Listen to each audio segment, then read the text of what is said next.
Desde el Congreso es un tiempo de televisión en el cual no solamente usted presencia debates entre los diputados de los diferentes partidos políticos sobre temas específicos, sino que también tenemos la participación de otros actores de la vida legislativa, como es el caso de los presidentes de mesa directiva. Vea usted, hacemos 28 leyes por minuto o hacemos 28 leyes por día, pero la productividad legislativa tiene que ver con la trascendencia de lo tratado y de lo legislado. La numeralia legislativa es incomprendida por la sociedad. Primero, los diputados no tienen por qué aprobar todas las iniciativas que vienen, porque muchas de estas son producto de la coyuntura, de una ocurrencia o a lo mejor de una mala estrategia. Los diputados tienen que estudiar y dictaminar aquellas iniciativas que, como decía José Luis Lamadrid, contesten a 3 preguntas. ¿Le hace bien a la sociedad? ¿Le hace bien al ciudadano? ¿Le hace bien al Estado mexicano? En su conjunto, estas 3 preguntas nos dijeran, ¿esta iniciativa abona a un régimen de libertad? Muchas veces el trabajo del legislativo, don Rafael, consiste en aguantar. Esto es, consiste en que algunas de esas iniciativas no prosperen. ¿Y por qué no? No es una práctica parlamentaria común. A veces el trabajo legislativo es saber usar la preclusión, la caducidad o la congeladora cuando los temas no valen la pena. Cada vez que nosotros legislamos y hacemos una ley, le estamos robando a usted, don Rafael, un pedazo de su libertad. Porque legislamos sobre arraigo, legislamos sobre medidas cautelares, sobre extinción de dominio, y de repente llegó un momento en que tratamos a toda la sociedad como si todos fuéramos delincuentes. Ahora lo estamos corrigiendo. Lo que les quiero decir es que si hay una sanción políticamente organizada, la ley rige para todos. Es abstracta, es impersonal. Cuando solo genera obligaciones para el Estado, debemos de tener cuidado. Pero cuando genera obligaciones y derechos a terceros, y más cuando está de por medio de la libertad corpórea de la persona, debemos de tener una estricta responsabilidad porque podemos estar cometiendo injusticia. Entonces, la actividad del legislador, que a veces es tan mal apreciada por la sociedad, da algo que parece intangible, pero que es necesario para que los mexicanos vivamos en paz. Da armonía y genera el espacio y la garantía de libertad.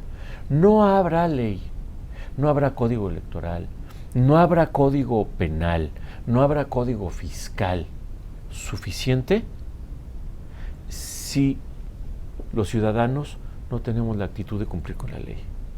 Porque los legisladores hacemos la ley, pero siempre hay alguien que organiza la trampa. Si no tenemos una cultura de la legalidad arraigada, y si no tenemos una cultura de la legalidad que castigue sin distinción al culpable y procure la libertad para el inocente, entonces la sociedad empieza a tener pues, un conflicto bastante mayor, porque resulta buen negocio delinquir, porque los niveles de no procuración de justicia son de un 90 o de un 97%, y claro, empiezan las bandas a extorsionar, a cobrar derechos de piso, a secuestrar, y empiezan a hacer un estado de caos dentro del Estado de Derecho. Por eso los legisladores debemos de tener una ley que idealmente tenga que ser más corta, más sencilla y que la entienda todo el mundo. Hay artículos de la ley de amparo o artículos del Código Fiscal que yo no los entiendo y que tengo que traer a un experto para que los entienda. Parece que glosamos a Kafka. Luego entonces, esta selva inextricable, como decía Weber, en la que de repente se convierte el derecho, tenemos que irla matizando. Podando. De tal suerte de que la ley sea chiquita, sea clara y bueno, hasta los políticos la entendamos.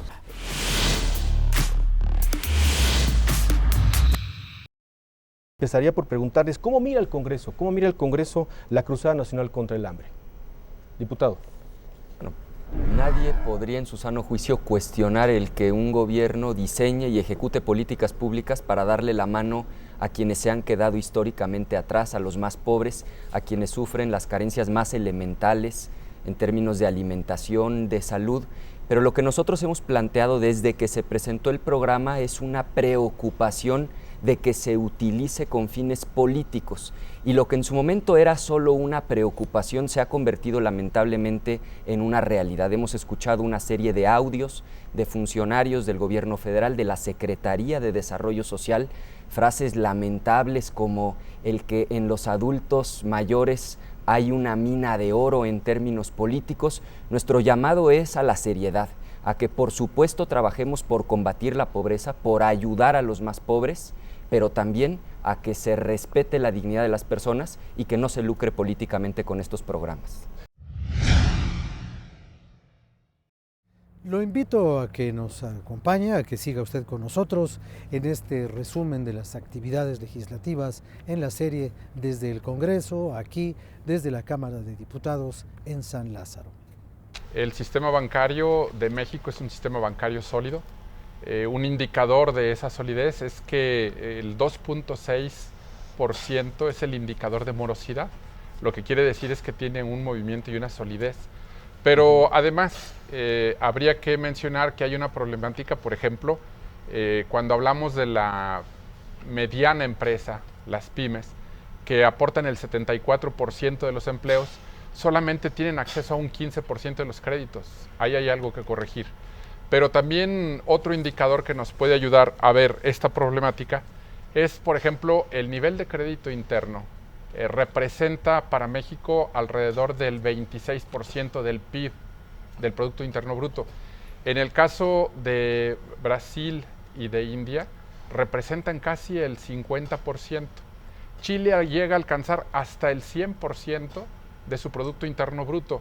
Y en el caso de otros países, llegan a alcanzar hasta, por ejemplo, China, hasta el 127% de su Producto Interno Bruto. Entonces, quiere decir que tenemos que flexibilizar en el tratamiento, tener una rigidez en los respaldos que tienen que tener los bancos ante la sociedad, y desde luego que provoquemos la competencia para que pueda haber más crédito y más barato. En primer lugar, coincido con los compañeros que han planteado necesaria e indispensable la ley de partidos. Pero la segunda parte me parece fundamental, que el Congreso de la Unión y los congresos locales tengan un trabajo coordinado, tengan un trabajo de corresponsabilidad y busquemos la manera de que los estados tengan un equilibrio de poderes como lo hemos logrado a nivel federal. ¿Esto qué significa? Que el constituyente permanente funcione.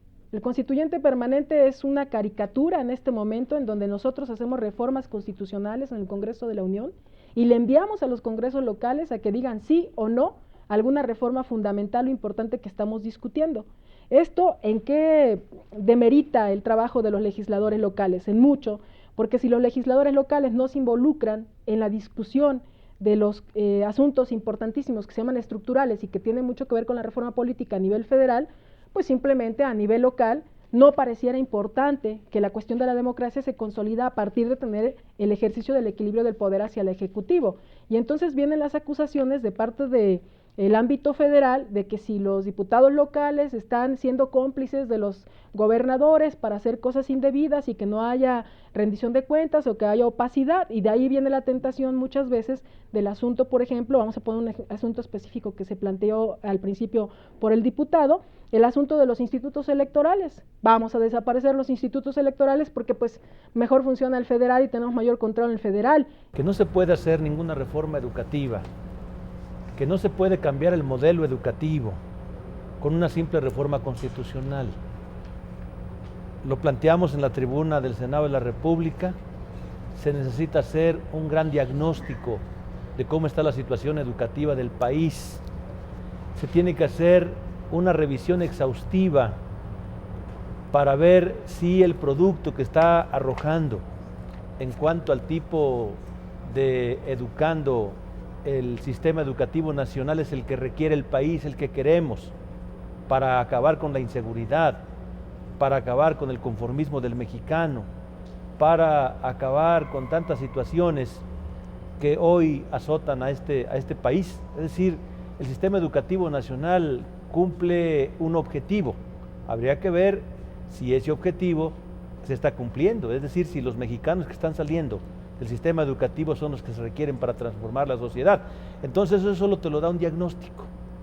Y aquí jamás se presentó un diagnóstico, mucho menos se presentó una exposición de motivos o cuál era el espíritu de la reforma.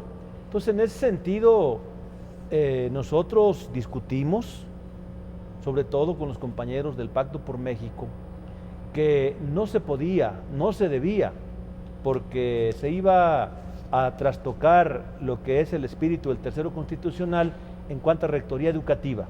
Se hizo una mezcolanza hoy de lo que es la rectoría educativa y de lo que son cuestiones laborales. Entonces, hoy estamos tratando de reglamentar cuestiones laborales que ya están plasmadas en nuestras leyes.